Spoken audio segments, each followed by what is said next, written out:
Hello, and welcome to On Second Thought, a bonus series from And the Runner-Up Is. On March 28th, 2018, I released the episode of And the Runner-Up Is about the 2015 Best Picture race, where Amanda Spears and I discussed how The Revenant was the runner-up that lost Best Picture to Spotlight. But on second thought, what if the runner-up was really The Big Short?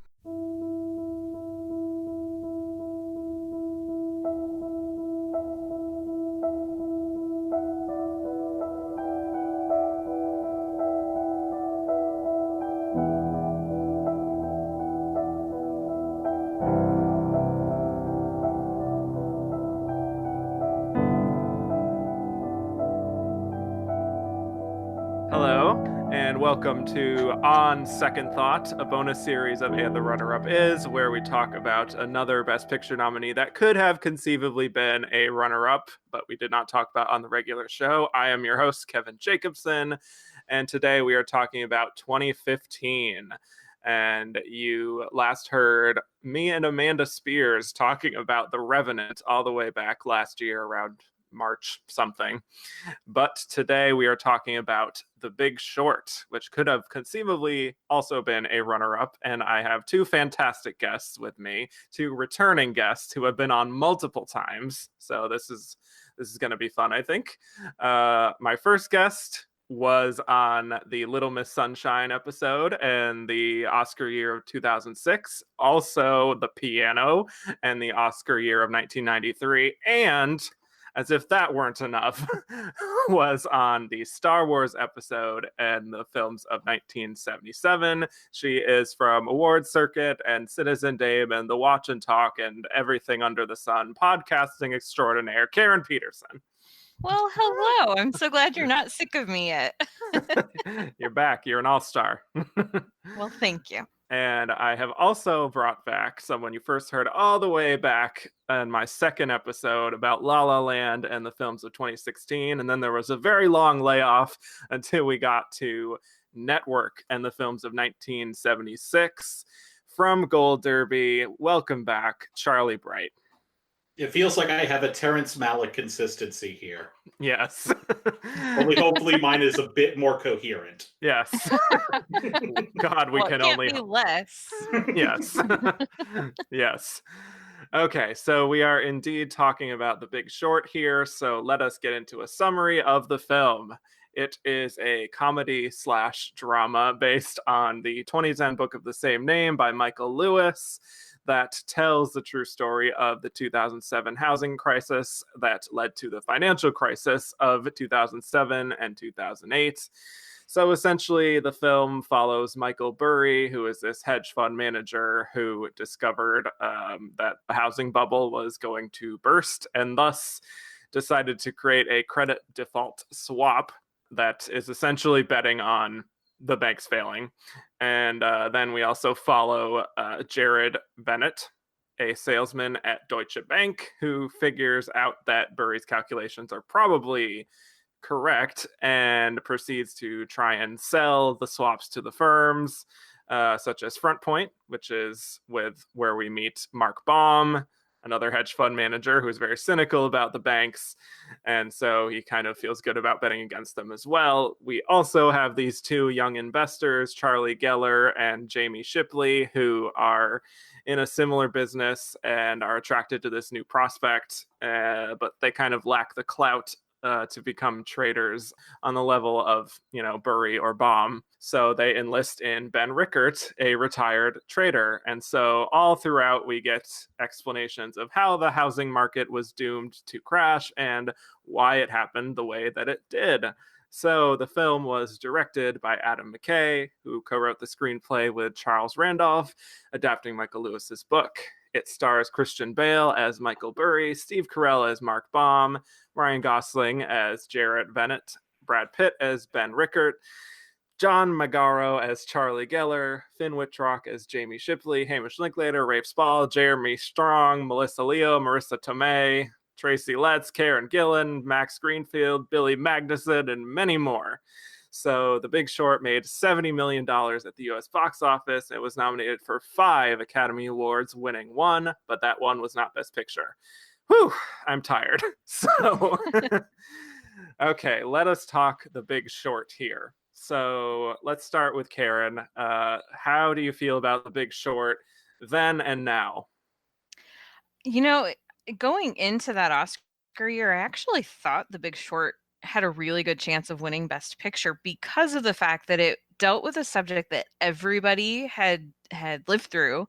Everybody had personal knowledge of what really happened as far as not necessarily the details of it or why, but everybody knew somebody who lost their home, who was losing jobs. I mean, I knew several people who were in that situation.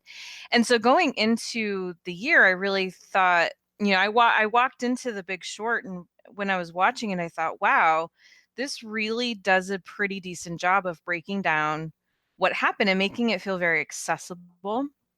It still obviously throws around a lot of the big terms that like I don't fully understand, but I think it does a pretty good job of showing who the players are, showing how callous the banking industry was, how so many things happened just because people simply just didn't believe that the worst could happen. And and so I think the way that it's constructed is really good. I think it's really interesting. I think it's really a good assemblage of people playing these roles. I think it does a lot of really good things. Watching it now, I'm actually kind of retroactively a little bit mad about this movie just because of the fact that it made Adam McKay think that he could do Vice. But that's neither here nor there. No, I had not watched it since 2015, but I watched it again this week to prepare for this conversation, and I think that it still holds up. And in fact, I think I even liked it more revisiting it now and feeling like I have already going in have a better understanding of the crisis, of the financial meltdown that happened, of the aftermath of it, and how we've come through that. And so yeah, I think that I think it's a good film. Cool. And Charlie? Actually, Karen took a lot of the words right out of my mouth. I really, I didn't have as much connection to it. It's partly because of where I live. I live outside Washington D.C., and we're kind of a bit of a recession-proof area because there's always government work. But it was still something. I was living with my parents at the time, and in 2006 or very early 2007, I remember walking downstairs and looking out my front door, and there was a camera crew outside. CNBC was doing a story about the housing market from my yard, because right next door to the house where I live are all these McMansions, so it made sense that they were doing that story. And it's always fascinated me a little bit, although before I saw the movie, I could barely tell you what happened. And unfortunately, after watching it both at the time and again, I still can barely explain, the details of what happened. But I think that's also part of what the movie's trying to do is show you that how intricate and completely crazy this industry is, and the lack of regulations surrounding it. And like Karen, I really liked it the first time. Watching it again, and I had not seen it since I saw it in the theater. Seeing it again, I really liked it even more because I like something that tries to make something accessible, like Karen said, and to do that through humor and try to bring in a crowd to understand this that may have never even given this a thought, that much of a thought before this. I thought that was really effective, and I think the ensemble is fantastic. I think one of the best things that Adam McKay did with this movie was finding great people to play scumbags.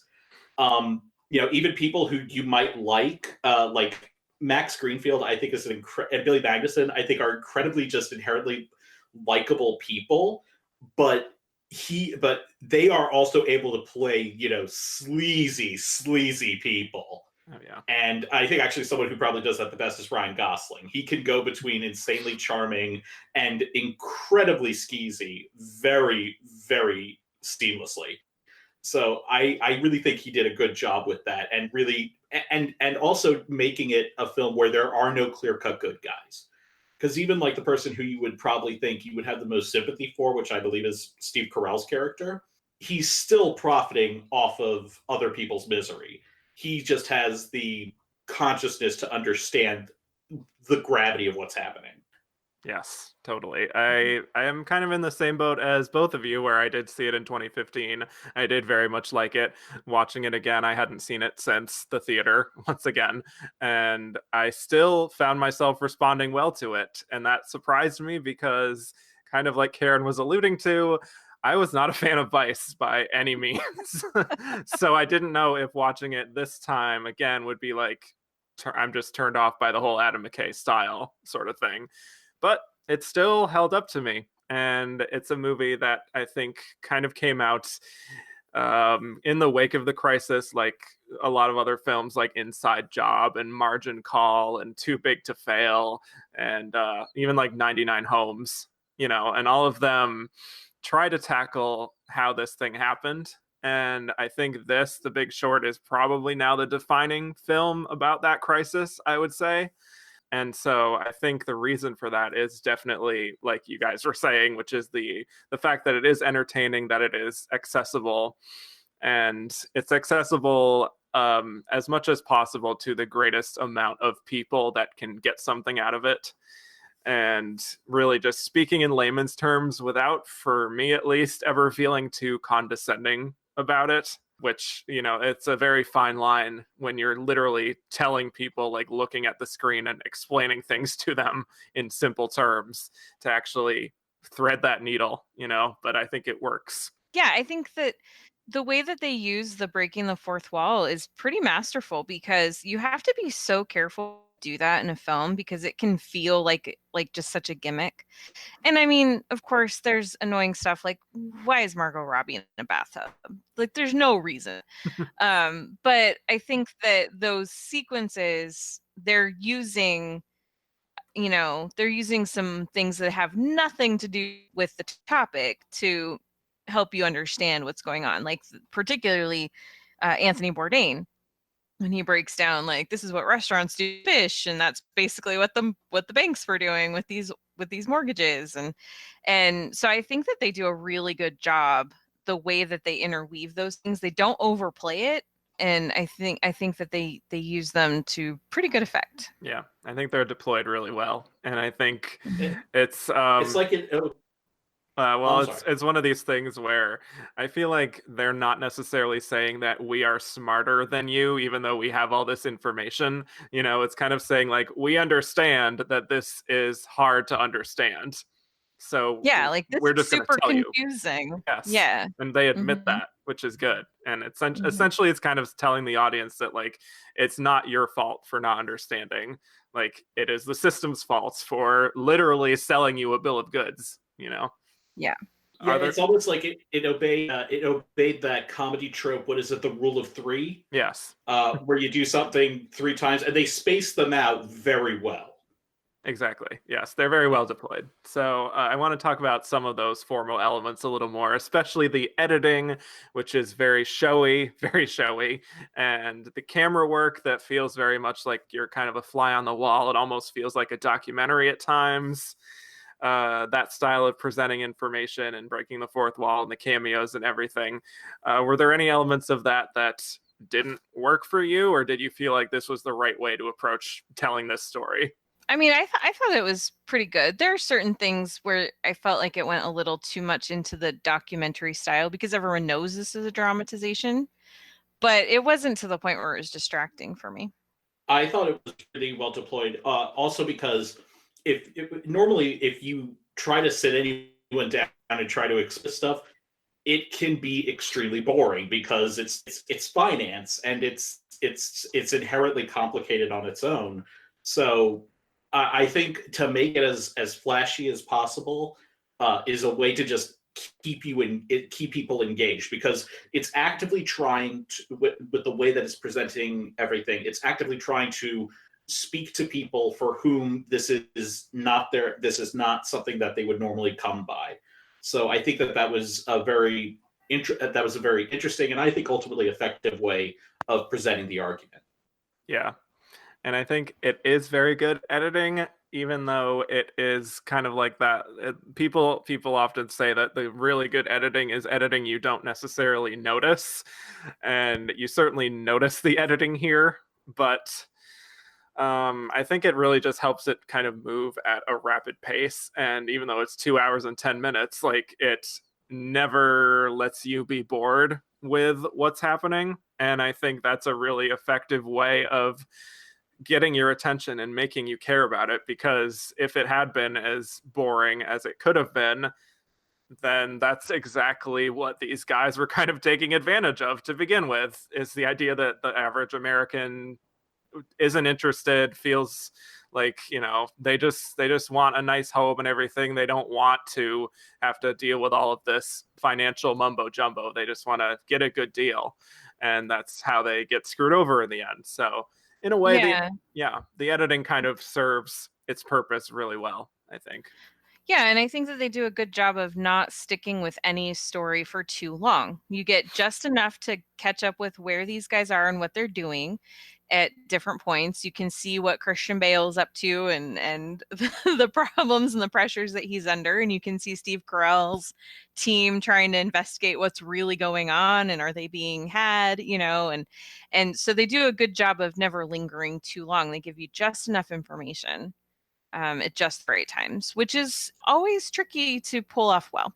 And I think actually an interesting area where it actually walked that line really well was in contrasting, what these people are doing along with what's actually happening to real people, to regular people, especially when they go to that, housing development in Florida. And you have the one guy there saying, I just got my kid enrolled in school. Are you telling me I've been paying my rent? Are you telling me that I'm going to have to move out of this house? Because if you do it too much, it can feel like it's just bashing you over the head with it, and it can turn you off. Even if you agree with the message, it can still turn you off. I found myself thinking that with First Reformed last year. But it's a very delicate line, and I think they thread that very well throughout the whole thing. Yeah. And it's interesting because I was just reading some critics' reviews from the time, and some people were saying that they didn't feel that there was enough of that kind of going to the regular people thing as much. But I thought that, I felt that it was the right amount for what the story could do. Yeah. Yeah, I also remember there were some criticisms about the lack of people of color in the film too, Mm-hmm. but you have to remember that, I mean, this is a seriously white collar crime that was going on, and there's still a lot of gatekeepers in that industry where women and people of color are kind of still shut out. And so a lot of the people that were doing the nefarious stuff were white people, and a lot of the people that were affected by it were unfortunately people of color. I mean, Mm-hmm. especially like there's that scene with Max Greenfield where he's talking about how they just take advantage of immigrants because they're so happy to get a house. They don't even stop to ask any questions. Like, we're here and someone's giving us housing. This is great, and I mean, I guess they probably could have shown more of that instead of just telling us that that was happening. But at the same time, like, where do you draw the line before that starts to feel exploitative too? Mm-hmm. I think the other thing that's really clever about it is how, usually in a movie like this, you would see something like a lot of exposition where it's something that the characters that are hearing it would obviously know. But especially for like Steve Carell's character and his team, they are investigating this and they're trying to find out. And so, they're sort of like us, like they, although they have a better understanding of the financial industry, they are still learning about these practices, these predatory practices, and the sheer, I guess, negligence or audacity that a lot of these people have, and not feeling like there's any consequence whatsoever. Mm-hmm. Yeah. And the fact that they're kind of learning on the fly certainly helps us feel like they're surrogates for the audience itself. And I think I definitely want to get to some of the performances here, especially with our nominated Christian Bale here, the only acting representative nominated at the Oscars. And he is someone who is very much separated from most of the ensemble for most of it. A lot of it is just him on his own. So I wanted to know what you guys thought of this performance, the fact that he was singled out here, because this is a performance where he has a lot of mannerisms and tics, and it's a very overt performance, clearly, in a film where there is some hammy acting, but certainly not anywhere near what Christian Bale is doing, as always.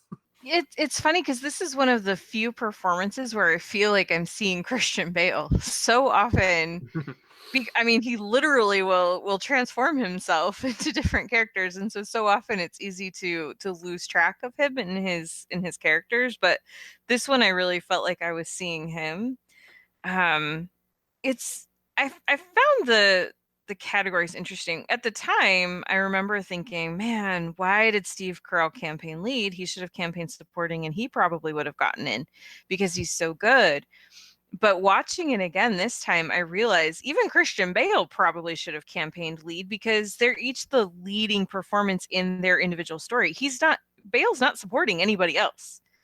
And he's barely being supported by other performers. He is on an island by himself. So it's an interesting thing. But I think he did a good job, and I think that his nomination, maybe not as the sole nomination for the movie, but I mean, I think it was deserved.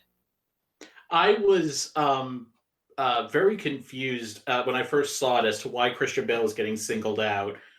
Because I thought when I was watching it, to me, the best performance of the movie was without a doubt Steve Carell, and I was thinking to myself, how is Christian Bale getting in? Because I knew there were issues with the campaigning and where they were being placed. I know they were both placed to lead at the Globes, and they both got nominated, but it was still just like, and so I kind of entered it in feeling a little adverse towards Christian Bale, but watching it again, I appreciated his performance more.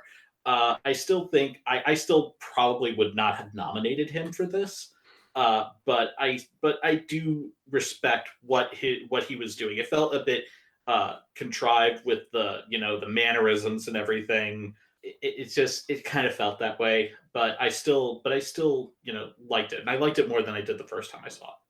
Cool. Well, I don't always love performances that do this sort of thing. I often feel like it's very, very obvious, but apparently it's quite similar to The Real Guy, so points for that, I suppose. But I will agree with you that Steve Carell is my MVP personally, even though the voice is kind of like so grating at times where I'm just like, oh God, Steve Carell. At the same time, I kind of like that. I kind of like that with the character. Yeah, it works. It's one of the few times where he doesn't, or I don't feel like I'm just watching Steve Carell. He does seem like he's somebody else. But the thing too, though, going back to Christian Bale, I'm very drawn to actors that are able to carry scenes where they're so much of their performance is by themselves, and he spends a lot of time alone, a lot of time in his office, a lot of times just contemplating and thinking. And even in those quiet moments where nobody's interacting with him, maybe not that quiet because he's got his music cranked up, but I still find him very compelling to watch. And so I think that right there shows what a strong performer he is, that he can still command the screen and command your attention even when he's not even talking to anybody and nobody's talking to him. Thank you for listening to this preview of On Second Thought, a bonus series from And the Runner-Up Is. If you liked what you heard and want to hear more, please go to patreon.com/andtherunnerupis and become a patron. Only $3 a month will get you access to bonus episodes, a Slack channel, and early access to regular episodes. Thank you so much for your consideration.